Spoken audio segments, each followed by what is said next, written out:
The woman knew the dress sent by her stepmother had a problem, yet she still wore it to attend the imperial concubine selection. Sure enough, as soon as she arrived at the palace gates, she saw the arrogant Mary scolding a candidate dressed in green just like her. But the woman not only remained calm, she even deliberately revealed her own green dress. Mary's maid spotted it immediately and at once dragged the girl in green off the carriage. The next second, the woman appeared before everyone dressed entirely in white. The reason she could change clothes in advance was because she had been reborn. In her previous life, her biased parents married her to a poor scholar. Being clever, she gave her all to help her husband become prime minister. The woman also became the prime minister's wife and followed her husband into the palace to attend banquets. Her elder sister Susan, who entered the palace selection, though she became one of the emperor's concubines, did not receive the emperor's favor and lived a very miserable life. Susan grew jealous that her younger sister lived a better life than she did and even disguised herself as a eunuch,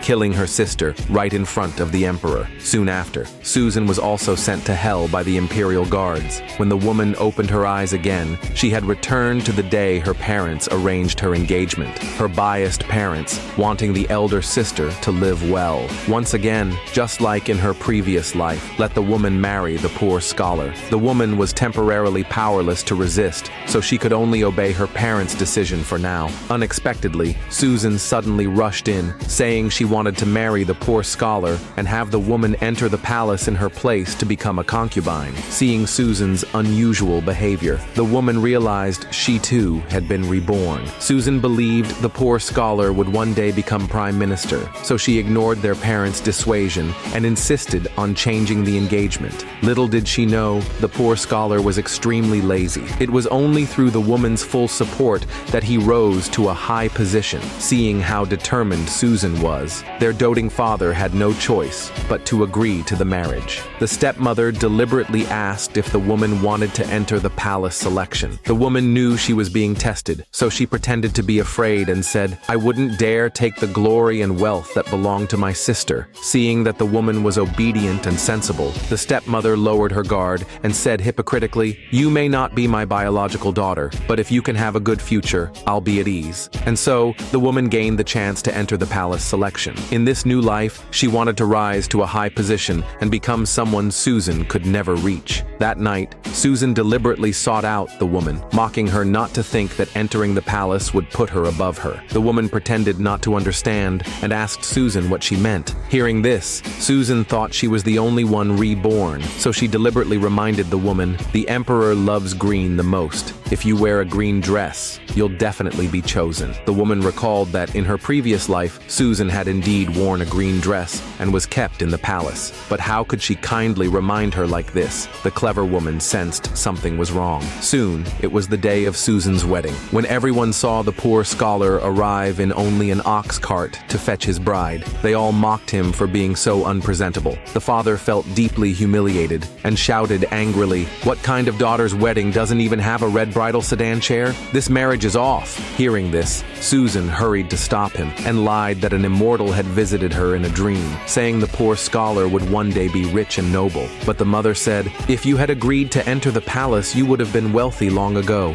Only Susan herself knew how difficult life in the palace was. In her previous life, Susan had worn a beautiful green dress to the selection, but happened to run into Mary, who was also participating. Mary, relying on being the Empress's younger sister, was utterly arrogant. Susan's face was beaten and swollen for 2 months, thus missing the chance to serve the emperor and became the least favored concubine. Susan wanted her younger sister to suffer the same humiliation. Before leaving, she again instructed their mother to make sure her sister wore a green dress to the selection. The mother followed Susan's instructions and sent her the green dress. Seeing they insisted she wear the green dress, the woman was sure there was something wrong with it. To avoid falling into Susan's trap, the woman said she had already prepared her outfit for the selection and told her mother not to trouble herself. The maid said she was only there to deliver the clothes, and the woman could choose whichever she liked. However, on the day of the selection, when the woman went to change, she found all her clothes had been cut up. Only the green dress was left intact. In the end, the woman still wore the green dress and got on the carriage. Seeing her scheme succeed, the stepmother showed a smug smile. Little did she know, shortly after getting on the carriage, carriage. The woman swapped clothes with the maid.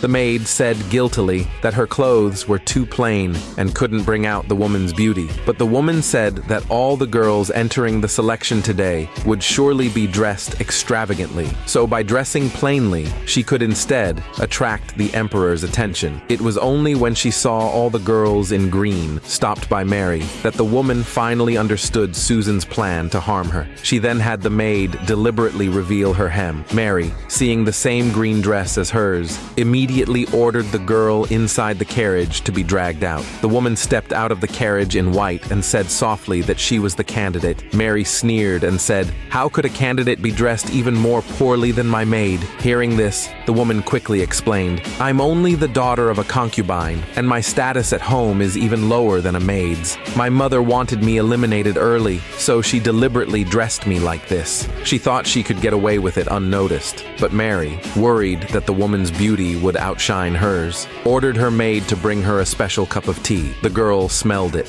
and instantly sensed something was wrong, but she still drank it without hesitation.